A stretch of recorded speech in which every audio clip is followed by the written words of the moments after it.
ഇന്നൊരു അടിപൊളി കടലക്കറി ഉണ്ടാക്കാം. ഒരു വെറൈറ്റി. ഇന്നലെ വെള്ളത്തിലിട്ട് കുളിപ്പിച്ച് റെഡിയാക്കി വെച്ചിരിക്കുന്ന കടലയാണ് ആദ്യം. അതിലേക്ക് നമ്മൾ ഒരു വലിയൊരു ബീട്രൂട്ട് അരിഞ്ഞ് അതിനകത്തിട്ടു. അത് കുറച്ച് ഉപ്പ് ചേർക്കുന്നു. ഉപ്പില്ലാത്ത കറിയില്ലല്ലോ. ഉപ്പ് ചേർക്കുന്നു. അത് നമ്മളിതാ കുക്കറടച്ച് വെള്ളമൊഴിച്ച് കുക്കറടച്ച് ഒരു 4 വിസിലിന് വയ്ക്കുന്നു. 4 വിസിൽ അവിടെ ഇരുന്ന് വേവട്ടെ. അപ്പോഴത്തേക്ക് നമുക്ക് ഇനി അടുത്തുള്ള പരിപാടി നോക്കാം. അത് 4 വിസിലടിക്കട്ടെ. നമ്മൾ ഒരു മിക്സിയുടെ ജാറിലേക്ക് കുറച്ച് 2 കഷ്ണം വെളുത്തുള്ളി, 4 കഷ്ണം വെളുത്തുള്ളി, 2 കഷ്ണം ഇഞ്ചി, ഒരു 5-6 പച്ചമുളക്, അതിലേക്ക് ഒരു 2 സവാള ചെറുതായിട്ട് അരിഞ്ഞത്.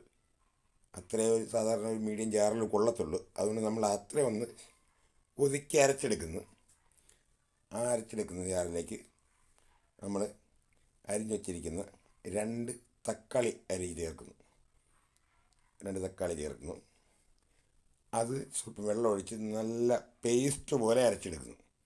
നല്ല അരയണം. അത് അരച്ചെടുത്ത ശേഷം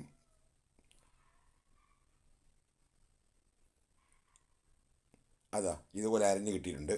അത് നമ്മൾ ഒരു ചട്ടി ചൂടാക്കാൻ വെച്ച്, ചട്ടിയോ പാത്രം നിങ്ങളേതിലാവാം, അതിലേക്ക് കുറച്ച് എണ്ണ ഒഴിക്കുന്നു. അതിലേക്ക് നമ്മൾ കടുക് ഇട്ട് പൊട്ടിക്കുന്നു. ഒന്ന് ചട്ടിക്ക് ഒന്ന് കറക്കിയെടുത്ത്, അത് ഞങ്ങളുടെ ഇവിടുത്തെ ഒരു രീതിയാണ്. തല കറങ്ങിയതിന് മുന്നിൽ ചട്ടി ഇറങ്ങണം. അപ്പം കടുക് പൊട്ടിച്ചു. അതിലേക്ക് കുറച്ച് കറുവപ്പട്ട, ഗ്രാമ്പു അതിലൂടെ ഇട്ടു. അതിലേക്ക് കറിവേപ്പില ഇട്ടു. അത് പൊട്ടിക്കഴിയുമ്പോഴത്തേക്ക് നമ്മൾ നേരത്തെ ജാറിലരച്ച പേസ്റ്റ് പോലത്തെ സാധനം, പേസ്റ്റ് പോലെ പിന്നെയും പറയുന്നുണ്ട്, അത് നമ്മൾ ആ എണ്ണയിലൊന്ന് വഴറ്റിയെടുക്കുകയാണ്. ആവശ്യത്തിൽ എണ്ണ ഉണ്ടായതുകൊണ്ട് അവിടെ തന്നെ വഴണ്ടോളും, ഇളക്കാൻ മറക്കരുത്. അത് വഴറ്റിയെടുത്ത സാധനം നമ്മൾ അതിലേക്ക് മഞ്ഞൾപ്പൊടി, മുളക് പൊടി, മല്ലിപ്പൊടി ആദ്യം, പിന്നെ ഏതിടാം. ഞാനിപ്പം അതിൻ്റെ ഓർഡിനൻസ് ഇവിടെ ഇടുന്ന രീതി പറഞ്ഞതേ ഉള്ളൂ. അത് 2 സ്പൂണ് പിന്നെ 2.5 സ്പൂണ് മുളക് പൊടി ഇട്ടു. 2 സ്പൂൺ ഇട്ടു. പിന്നെ കുറച്ച് ഗരം മസാല ഇട്ടു. അത് വീണ്ടും ഒന്ന് ഇളക്കി കൊടുക്കുന്നു. നോക്കി എപ്പോഴും അടുക്കി പിടിച്ചിട്ടൊന്നുമില്ല.